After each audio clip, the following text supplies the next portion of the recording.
ونصلي على رسوله الكريم أعوذ بالله من الشيطان الرجيم بسم الله الرحمن الرحيم ربي اشرح لي صدري ويسر لي أمري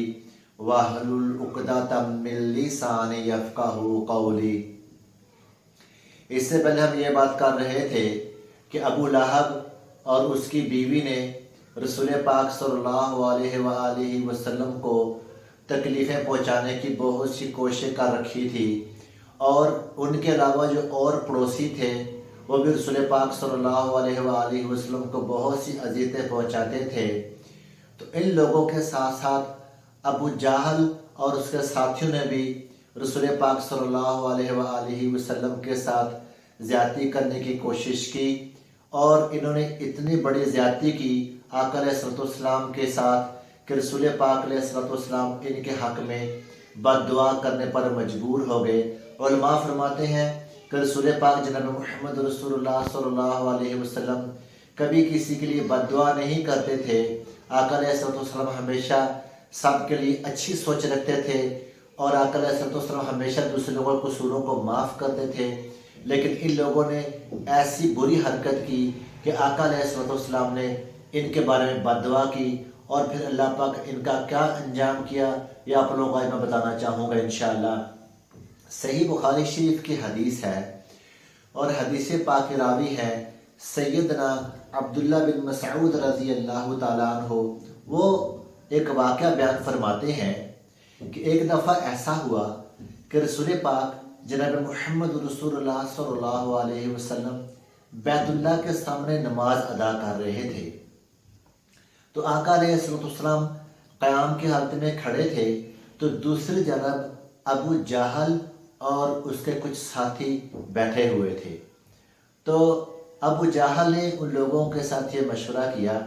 اور لوگوں کو ایک سوال کیا کہ آپ میں سے کوئی ایسا ہے کہ وہ فلاں قبیلے کے اونٹ کی اوجڑی لے کر آئے، اور جب محمد صلی اللہ علیہ وسلم سجدے میں جائیں تو ان کے اوپر وہ اوجڑی ڈال دے۔ اوجڑی کیا کہتے ہیں کہ ایک جانور تھا، جب اس کو ذبح کرتے ہیں تو اس کے پیٹ کے اندر سے ایک ٹاول کی طرح ایک بہت بڑی سی ایک چیز نکلتی ہے، جس کے اندر اس کا گوبر ہوتا ہے۔ یہ ہر جانور کے اندر ہوتی ہے، بکرے کے اندر بھی ہوتی ہے، گائے کے اندر بھی ہوتی ہے۔ اونٹ کافی بڑا جانور ہے اور اس کی اجری بھی کافی بڑی ہوتی ہے۔ تو اس نے یہ کہا کہ ایک تو گندگی سے بھری ہوئی ہوگی، تو اس نے کہا کہ وہ آ کر ان کے اوپر ڈال دیں۔ کتنی اس بندے نے کتنی بد اخلاقی اور کتنی اس نے بری حرکت جو اس بندے نے سوچی۔ تو ان میں سے ایک شخص تھا، اس کا نام تھا عقبہ بن ابی معیط۔ عقبہ بن ابی معیط نے کہا کہ میں اس قبیلے سے جا کے ان کے اونٹ کی اوجری لے کر آؤں گا، اور وہ آ کر میں رسول پاک صلی اللہ علیہ وآلہ وسلم کے اوپر ڈال دوں گا۔ تو سیدنا عبداللہ بن مسعود رضی اللہ تعالیٰ عنہ فرماتے ہیں کہ وہ گیا، جلدی سے جا کر وہ اوجڑی لے آیا اس اونٹ کی، اور وہ اس انتظار میں تھا کہ کب ہو کہ رسول پاک جناب محمد رسول اللہ صلی اللہ علیہ وسلم سجدے کی حالت میں ہوں تو میں ان کے اوپر اوجڑی ڈالوں۔ تو کہتے ہیں رسول پاک علیہ السلام جب سجدے میں گئے تو اس نے اونٹ کی اوجڑی کو اٹھا کر آقا علیہ السلام کی اس جگہ پر ڈال دی، ان کندھوں کے درمیان میں ڈال دی۔ تو رسول پاک علیہ السلام سجدے کے حالت میں پڑے رہے۔ تو تھوڑی دیر کے بعد آقا علیہ السلام کی بیٹی سیدہ فاطمہ الزہرا رضی اللہ تعالی عنہا وہ آئی، انہوں نے دیکھا کہ ان کے ابا حضور کے اوپر اس طرح کی چیز انہوں نے ڈالی ہوئی ہے، تو انہوں نے اسے کھینچ کر اوپر سے اتارا۔ تو رسول پاک علیہ السلام نے سجدے سے سر اٹھایا، اور ان کی اس گندی حرکت کو دیکھ کر رسول پاک علیہ السلام ان کے حق میں کیا بد دعا کی۔ تو آقا علیہ السلام نے فرمایا اللہم علیک بقریش، اس کا مفہوم ہے کہ اے اللہ تو قریش کو پکڑ لے۔ اللہم علیک بقریش، اے اللہ تو قریش کو پکڑ لے۔ جب آپ صلی اللہ علیہ وآلہ وسلم نے ان کے حق میں بد دعا کی تو ان لوگوں کے اوپر بہت گراں گزری، ان کو بہت اس ڈر لگ گیا کہ اب ہمارے بارے میں اب ہمارے ساتھ کچھ نہ کچھ ہوگا۔ اور ایک بات بھی جو میں یہ بتانا چاہتا ہوں کہ جب انہوں نے اوجری ڈالی رسول پاک علیہ السلام پر اور اپنے طرف سے انہوں نے آقا علیہ السلام کی انسلٹ کی تھی، تو پھر یہ کہہ کے لگا کر ہنسنا شروع ہو گیا اور اتنا زور سے ہنس رہے تھے کہ ایک دوسرے کے اوپر گر رہے تھے۔ عبداللہ بن مسعود رضی اللہ تعالیٰ عنہ فرماتے ہیں کہ ان کی اس حرکت کو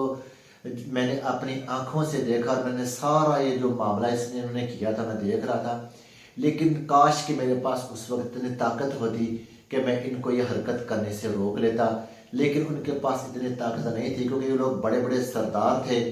اور یہ لوگ اکٹھے ہوئے تھے، تو ان کا اتنا روب تھا کہ کوئی ان کے سامنے بات نہیں کر سکتا تھا، ان کے سامنے کھڑا ہو سکتا تھا۔ تو پھر رسول پاک صلی اللہ علیہ وآلہ وسلم نے جب ان کے حق میں بد دعا کی تو ان لوگوں کو خوف ہو گیا کہ اس گھر کے اندر، اللہ کے گھر کے اندر کھڑے ہو کے جس کے لیے دعا کی جائے یا بد دعا کی جائے تو اللہ پاک اس کو رد نہیں فرماتے۔ آج آپ لوگوں کو میں بتاتا ہوں ان کے نام کہ یہ جو ٹولہ تھا، یہ جو گروہ تھا، اس میں سے کون کون سے لوگ تھے جن کا نام لے لے کر اللہ کے حبیب علیہ السلام نے بد دعا کی۔ تو سب سے پہلے آقا علیہ السلام نے فرمایا کہ اے اللہ ابو جہل کو پکڑ لے۔ ابو جہل کا اصل نام عمر بن حشام تھا اور آقا علیہ السلام کا یہ رشتہ داری میں چچے لگتا تھا، سکا چچا نہیں تھا، لیکن آقا علیہ السلام کے یعنی جو چچا تھے ان کا بھائی اس طرح کا کزن تھا، بالکل قریبی رشتہ دار تھا اور قریش کے سرداروں میں اس کا ایک بہت بڑا نام تھا۔ تو آقا علیہ السلام نے اس کے بارے میں بد دعا کی کہ اے اللہ ابو جہل کو پکڑ لے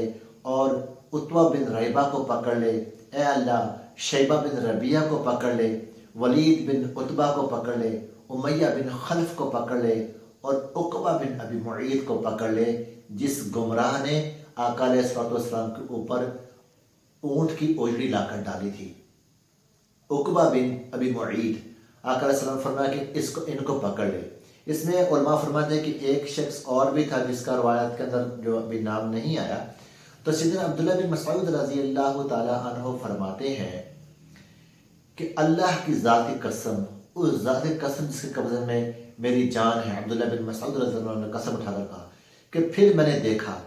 کہ ان کافر لوگوں کے بارے میں اللہ کے حبیب علیہ السلام نے بد دعا کی تھی، تو جب غزوہ بدر ہوئی تھی تو غزوہ بدر کے موقع پر یہ سب لوگ قتل ہوئے تھے، غزوہ بدر میں جو جنگ ہوئی تھی قتل ہوئے تھے، اور پھر جب انہیں گندے کنویں کے اندر پھینکا گیا تھا تو گھسیٹ کر ان سب کو اس کنویں کے اندر پھینک دیا گیا تھا اوپر نیچے۔ جتنے یہ لوگوں کا نام میں نے آپ لوگوں کو بتایا ہے، یہ آقا علیہ السلام کی بد دعا کی برکت سے یہ سب گمراہ قتل ہوئے اور یہ سب اس گندے کنویں کے اندر پھینک دیے گئے تھے۔ اس کے بعد آپ لوگوں کو بتاؤں گا کہ امیہ بن خلف نے رسول پاک علیہ السلام کے ساتھ کیا زیادتی کی تھی اور کیا ظلم کیا تھا، یہ آپ لوگوں کو نیکسٹ لیسن میں بتاؤں گا انشاءاللہ۔ السلام علیکم ورحمۃ اللہ وبرکاتہ۔